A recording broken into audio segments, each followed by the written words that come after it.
Why does a boat propeller make your vessel walk sideways? Imagine steering your boat into a tight dock and suddenly noticing it drifting to one side even though you're trying to go straight.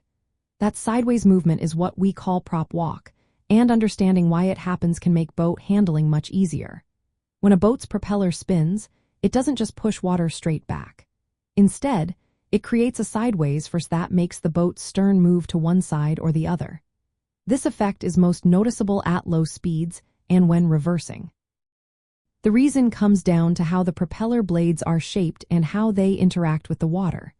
Most boat propellers rotate clockwise when viewed from behind, especially on single-screw boats. As they spin, the blades push water backward to propel the boat forward. But because of their shape and angle, they push more water on one side than the other, creating a sideways push. This sideways push tends to move the stern to the right when going forward and to the left when reversing if you have a right-handed propeller. The angle of the propeller shaft also plays a role. Usually, the shaft isn't perfectly horizontal. It tilts downward at about 8 to 14 degrees.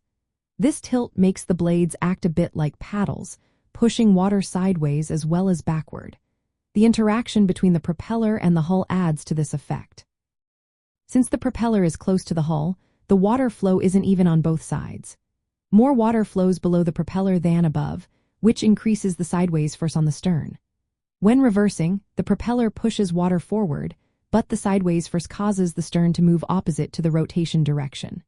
For example, a right-handed propeller will push the stern to port or left when reversing. Knowing how prop walk works is key for boat handling, especially in tight spots like docks. Skilled boaters use this sideways movement to their advantage, turning or docking with a bit of throttle and rudder adjustment. In essence, the propeller's shape, its angle, and its interaction with the hull all combine to produce that sideways walk. It's a natural part of how boats move and something every boater should understand to become more confident on the water.